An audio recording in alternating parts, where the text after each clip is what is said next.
Well, Jeff Lebby's play calling has been questioned before, but now his game management is too. We break down what's going wrong and how it's costing this team wins.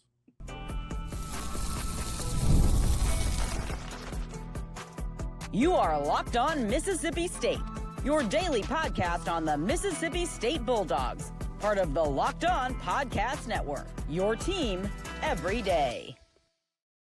Well, thanks for making Locked On Mississippi State your first listen every single day, part of the Locked On Podcast Network, your team every day. I'm Jaron, Spor, National College Football writer at Athlon Sports. That's Landon McBride. We've got our Wednesday show for you today. Is there an update on Fluff Bothwell? Could he possibly be playing this weekend as the Bulldogs travel to Fayetteville? We'll talk about that. Then we also have a recruiting update, including a commitment. He committed on Monday, actually. So we'll talk about that as well. But first, let's talk about Lebby's press conference like we do on every Wednesday. One of the things that kind of stood out to me was he was kind of finally pressed about his game management. And it started with they asked him about his evaluation on the Texas game, and he said, Sunday's a huge reflection day for me, obviously in a lot of different areas, from whether it's game planning, calling the game, situational football. The thing that I don't like is not taking the time out after second down and 2 minutes at the end of the game, just incredibly conservative, not wanting to give the ball back to them. It's not who I am, and that's the one that I'm going to hang on to and learn from more than anything. Said a lot more in that same quote, but he's at least acknowledging the game management issues and admitted that, hey, he got too conservative when that's not been his approach. Yeah, and I thought that was big. I say big for him just because he is so prone to coach speak, and that actually publicly admitting something like that means It must really be weighing on him, and he's hearing it possibly from, other people within the football program and not just media, fans, etc. So I thought that was really big that he did that. And because we have focused so much on just how the entire fourth quarter we kind of question the play calling, it took me a minute to remember exactly what he was talking about. Because I was like, why are we focused on one timeout, man? You kind of botched a whole quarter if you're asking me. But if he had played that more aggressive, he's absolutely right. As he explains, they could have kicked a game-winning field goal, or at least been in position to kick a game-winning field goal if he had played that more aggressively. Yeah, I mean, and game management issues, that's something we talked about earlier this week that a lot of young head coaches struggle with, understandably so. They're not really put in that position. Now, he did talk about that. He said that's not really an excuse because as an offensive coach, you are always in control of the game. So you have been practicing game management, but it's different because, yeah, you're practicing game management from an offensive standpoint, but you don't have to worry about the defense. And that's one thing that as an offensive coach, you have, or as a head coach, you now have to be more aware of is, hey, is my defense wearing down? Because if so, I might have to scale it back. And that's something he's not really been doing. And so that is obviously, we're curious what he does to fix those issues. Another thing that he talked about, and it's something we've talked about, coaches that call plays. We said they've not had a coach that called the plays since 2013, won a national championship. That was Jimbo Fisher. Before that, it was like Tom Osborne. So it's been going back a while. And he said, well, I think where people see things a little different is guys that have been coordinators, and this is what I went back to and just referenced. He said, calling plays, you've always had to deal with situations because you have the ball, so you're in control. So whether you're calling a timeout, whether you're trying to gain 6 to 8 yards from a field position standpoint, going back now 2 weeks ago, whatever it is, you've been in control of the football. You've had to deal with the situation. So from a situational standpoint, I think we've been really clean. I hate that I didn't take a timeout after second down, mentions that again, because again, it's just way, way, way too conservative and being worried about them getting the football back because they had all the momentum. He obviously talked about other things in that statement, but that response just doesn't, I don't love that response because it kind of feels like he's being like, not really, I don't want to say defensive, but it's almost like, oh, my play calling is not an issue at all. And so we don't need to even talk about it. I would much rather him say what Steve Sarkisian said, which was, I got this job because I'm an elite play caller, and so I'm going to keep doing it. Like, I would have loved that answer more than what he gave. Yeah, and I kind of understand what he's saying once you kind of wade through all of the reiterating previous statements and all that. And you kind of understand where he's coming from to an extent because, like, in the first half, the game situational type stuff is usually very, very good. It's Right. when he starts has to actually thinking about end of game situation, protecting his defense a little bit, that you really start seeing the question marks start to pop up. Because the first half, yes, he's the head coach, and you have to think about when to use timeouts down the stretch, but that's really not any different from what he had to do as an offensive play caller. That part is not different. It's when he has to start seeing the whole picture that the question marks that we have and a lot of people have start really creeping in. And yeah, so that's kind of where I think he's going with it, but he's not addressing the questions. He's addressing the question without addressing the question, which is a Lebby staple.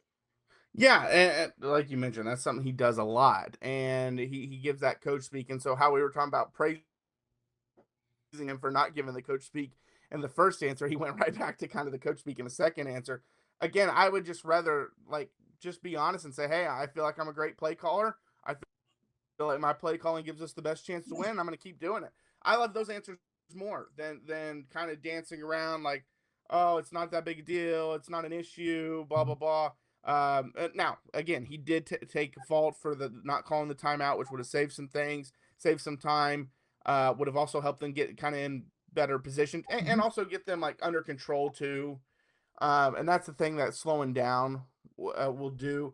One thing I want him to, I wish he would start doing with this team. Now, once he gets all your guys and you got it rolling, you can call it however. But with this team, I think, and he did it a little bit, I will say, against Texas, is once they got to the red zone, they slowed it down.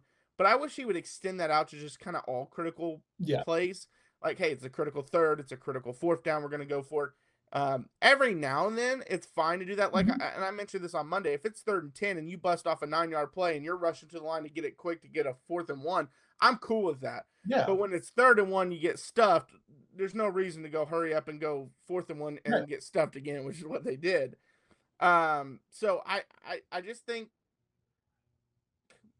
it's all a learning process, and that's stuff that he's going to learn. Yeah, and like I've said before, there are coaches that do figure it out over time. I believe one of our commenters mentioned Lane Kiffin, how long it took him to kind of figure out things at all of these different stops. You see in the NFL a lot. I mean, you look at how bad Andy Reid was for a while. I mean, he was mocked for half his career for how he handled late game situations. And then I'm blanking on his name, Buffalo Bills head coach. He was mocked for years about how he McDermott. Yeah. So I mean, everyone learns at a different pace. And I think him having that offensive mind and doing all the play calls and running it that way is both a detriment and a positive. He understands how to do it from the offensive side, but he's having a hard time breaking that wall and starting to see the whole picture. Yeah, and you know, the one thing I would say, I hope, and I would assume he is, but start looking around at teams that run your offense. What are they doing differently in those key situations? Because I will say, you know, Hype is the best comparison because it's the exact same offense. Right. But when you watch Heupel, he is so much farther along in terms of the game management aspect. Now, he was a head coach at UCF, did well there, then obviously has been a head coach at Tennessee for longer than Lebby has been a head coach. And so I'm sure he had his bumps and bruises at UCF originally. But it's just, if you watch him, they go fast and spread you out and do all this stuff. But when it's critical, they slow her down. They do different stuff. And I just feel like situationally, he is so much better prepared than Lebby is right now. And again, he should be. He's farther along as a head coach. So I'm not knocking Jeff Lebby because I think Lebby has a really bright future as a head coach. And for those that want to knock him so much for how these last 4 games have gone, he's done a really good job this year. He really has. And there's just going to be things that he's going to have to learn. And when you finally get that talent in here, some of that talent will overcome your issues too. And that's what we've seen from a lot of head coaches. There's some coaches that people thought were great, and then they kind of struggle, and they're like, oh, well, maybe they aren't that great. And it's like, well, maybe they don't have the talent they had once before. Because, again, the talent can overcome a lot of issues. Yeah, he's a year and a half in, really, to, you know, just managing an entire organization. And I think this offseason, if these mistakes are still happening next year, then it's time to really start to worry. Because right now, this is the first time he's really being in these situations consistently. There was a few times last year, but this is the first time you're really seeing it week after week after week. And that's going to be what causes him to learn, is being in that situation. It's hard to learn when you don't do. Yes, 100%. And again, I think he's gonna definitely figure things out, because I just think he's got a bright future as a head coach. All right, it's Fluff Bothwell coming back this week. Jeff Lebby talked about it. We'll say exactly what he had to say.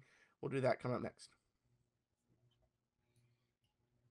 Well, Mazda crafts cars for those who do more than simply move. Mazda delivers confidence with every ride, with more IIHS top safety pick awards than anyone else. That's as of August 2025. From footwork to breathwork, athletes sweat all the details. Mazda brings the same intention to how we craft every model. You can feel Japanese craftsmanship in every detail, from metallic accents to available Napa leather upholstery. Like our players, we sweat every detail, because when you make every move count, impossible becomes irrelevant. Mazda, move and be moved. Well, thanks for making Locked On Mississippi State your first listen every single day, part of Locked On Podcast Network, your team every day. All right, so Jeff Lebby also was asked about Fluff Bothwell. He was obviously a game-time decision last week against Texas, but ultimately didn't play. They asked him, kind of what his status is. He said he wasn't ready, and I wish he was. It was for me going through warm-ups and him being out there and doing everything. You could tell he felt good. He didn't feel great, and he just was not quite ready to be able to go do it. I think if it's at the end of the day, if it's an opponent where maybe he can get 5 or 6 carries and we feel safe about him playing, that's not the case in this league. And for us, we're hopeful, but it is going to be day to day. So still has the day-to-day tag. Kind of sounds like if they were playing, Southern Miss, someone like that, like they did earlier this year, he would have played. But with it being against a really physical Texas team, really good defensive Texas team, just didn't want to throw him out there just yet. Yeah, and I think now he truly is day-to-day. I think last week I said it sounded like he was more week to week, but if you're that close to playing where you're actually going through warm-ups, and that's when coaches decide, no, we got to hold him out, that means you are right there.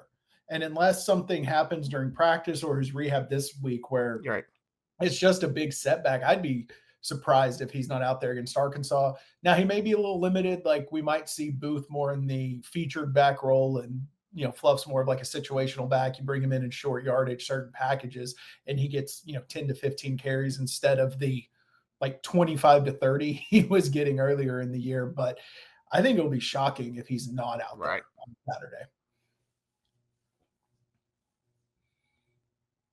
Yeah, I would be shocked if he doesn't play either. Because and I would almost be shocked if he doesn't play like almost his normal amount of snaps. Yeah. I feel like he's one of those guys, and how they're kind of operating with this injury, where, because just by going off those comments, that it's not one of those things that's like, okay, he's back, but he's only going to get like half his carries, and then next week he's fully back. I just feel like they were almost of the mindset of, if he's not fully back, he ain't playing, and if he is playing, he's fully back. And so I kind of feel like he's going to get a bulk of the carries. Now, they have found so much success with Booth the last few weeks, and we know how good of a running back he is. So before the injury, they kind of stopped going with Booth as much. And so I hope they do go more to a balanced look and use Booth in the passing game and kind of use some 2 running back sets and things like that, because they're a dynamic duo. Yeah, they really are. And Booth is dynamic on his own. I mean, we saw how many big plays he makes when he's given some space. And you also wonder with Fluff, is it a little bit of coaches protecting him from himself because of how he runs? Maybe he is like he feels good enough to go. He was cleared, but they could tell he just wasn't quite all the way back. And it's like, if we put him out there, he might hurt himself, because he is one of the most physical runners out there. And so it could be some of that, but it does need to be a much more balanced approach between the two of them, because there were times where we'd look up and Booth would have like 5 or 6 carries in those early games. And I was like, this doesn't really make sense.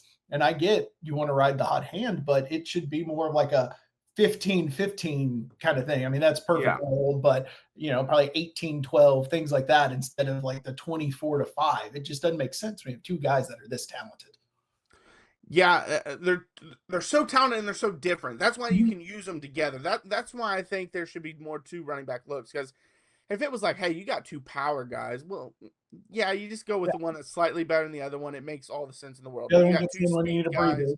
guys. Yeah. I mean, that I understand, but this isn't that. This is thunder and lightning. Yeah, you've got, yeah, you got the power and you got the speed and everything. And so I just personally think that that you got to use both guys and use them quite a bit. And you mentioned 18-12. I was thinking, maybe 2015, not necessarily rushes, just touches in general. Right. A 2015 split. Now, obviously, assuming Fluff is fully back, Yes. but just an ideal split between those two, I think it would be. Yeah, something like that. And I think you got to get creative with formations. And Lebby's for the most part, a very creative play caller. He likes to get people in interesting ways. I'm surprised we haven't seen the two of them in some kind of interesting formation, kind of like maybe like the half diamond set that we see a lot, with maybe Fluff operating kind of in that where the fullback or tight end would kind of stand, since he is more the power back, get him there with Booth coming more from the back. With 2 guys of this talent, I'm actually surprised Lebby hadn't found a way to get them on the field together and use one as more of a decoy to open up space for the other. I mean, another wrinkle, you had the 2 of them with Camario Taylor. Right. I mean, run a triple option with that. Who's going to stop that? Bring that wishbone back. Not permanently, just in short yardage.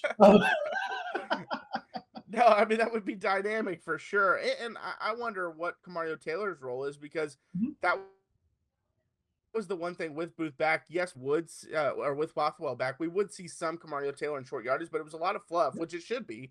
He's so electric at that. Whereas it feels like the last couple games with Fluff out, it was a lot more Camario Taylor. So kind of what is his role moving forward? Yeah, and it's one of those things, like both of us very high on Fluff going in. We didn't really see him as the linchpin of this offense, I guess. I mean, we thought he'd be a very good player, but neither of us thought he would be like what the straw that stirs the drink, honestly. I mean, everything they did was kind of predicated off of him after about the second game. He was the featured back, kind of the featured offensive weapon. And obviously, receivers put up huge numbers. I mean, they're speedsters, dynamic playmakers. You put the ball in their hands, they're going to go for 80. But just the way they built the offense was, we're going to pound it with Booth. And when you come up, or with Booth and Bothwell, when they come up, we're going over the top. And it's kind of crazy to see someone who's a transfer, not a super highly regarded one. And again, we liked him, but just take over this kind of role and be this important.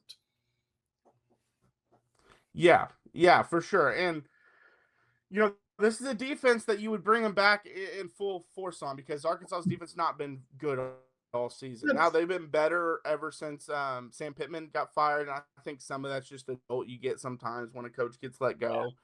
And these guys are now playing harder because they know transfer portal and tape and all this stuff. And also you want to be on the team for next year too, possibly, with the new coach. And also hard for them to be worse than they were earlier in the year. So, some of it's just a regression to the mean, because there was nowhere for them to go but up. Yeah. I know Notre Dame gashed them on the ground, and Notre Dame's a really good running team, obviously, but Mississippi State is too. And so Mississippi State should have success on the ground, especially if you have those 2 guys back there. But all right, Mississippi State got a commitment on Monday. We'll talk about that and more recruiting notes. That's coming up next. Peloton is shaping the future of fitness with the brand new Peloton Cross Training Tread Plus, powered by Peloton IQ. It's their most advanced equipment yet, designed to give you real-time guidance and endless ways to move, whether you're running, lifting, or cross-training with your favorite instructors. This is training reimagined. Peloton is built for breakthroughs with tools that help you plan, stay motivated, and reach peak performance. In the Peloton IQ system, it offers, those real-time strength training coaching, and actually tracks your reps, suggests the right weights, and corrects your form, making every rep safer and smarter. And the swivel screen is a game changer. You can go from running on the tread plus to strength training without missing a beat. And all of those personalized class recommendations keep you engaged, keep those workouts tailored to your vibe and energy, and just keep you ready to get back for more. So let yourself run, lift, flex, and push forward. Explore the new Peloton Cross Training Tread Plus today at onepeloton.com.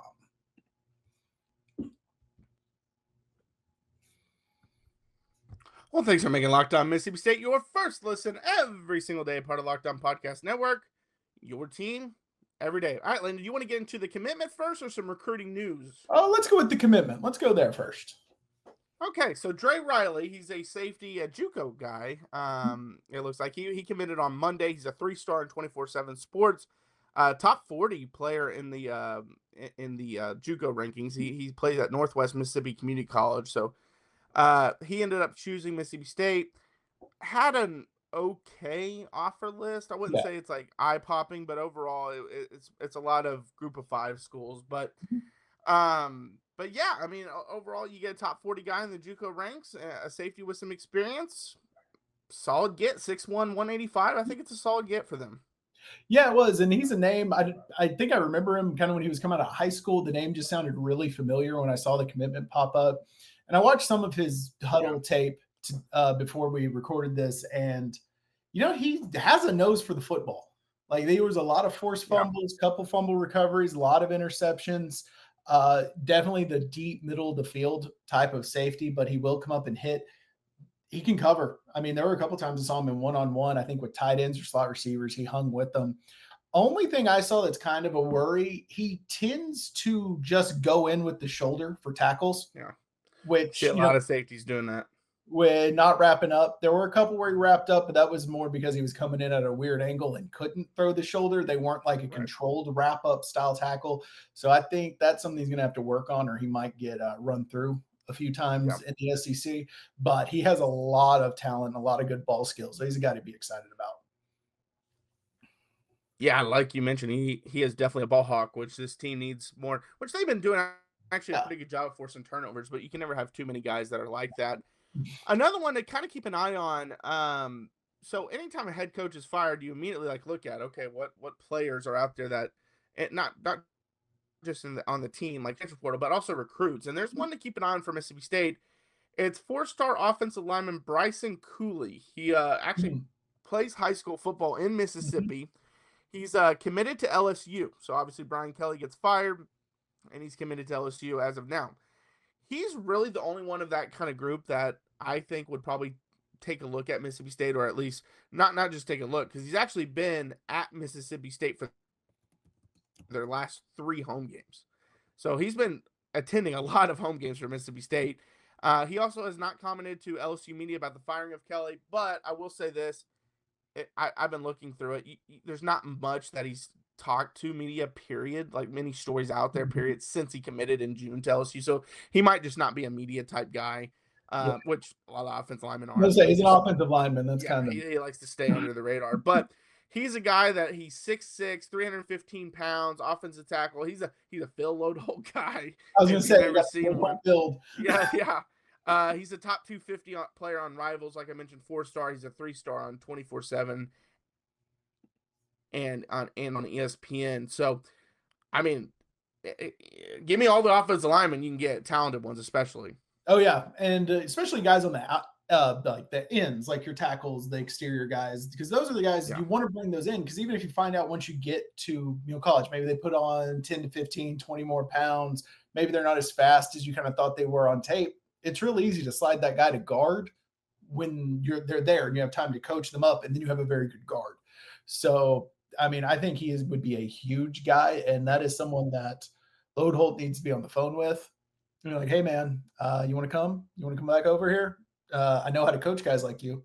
Because that would be a huge get to fill in there. I mean, and especially with that whole 5-year rule not happening, one of the guys that we think they told to find another spot because of that was an offensive lineman. So it's going to be the guy to fill that spot. Yeah, and it's always good if they keep coming to games. And that's what's been the case for him. So we'll see what ends up happening. But all right, thanks for making Locked On Mississippi State your first listen today. For your second listen, check out Locked On SEC. Chris Gordy breaks down the best conference in college sports, from the rivalries to the championship and every game in between. Find Locked On SEC on YouTube or wherever you listen to podcasts. Part of the Locked On Podcast Network, your team every day. All right, I'm Jaron. Check out my work over at Athlon Sports. That's Landon. Follow us, Locked On Mississippi State. We're on YouTube, Instagram, TikTok, and Twitter. We post daily videos Monday through Friday, so check those out. And until next time, Hail State. Hail State.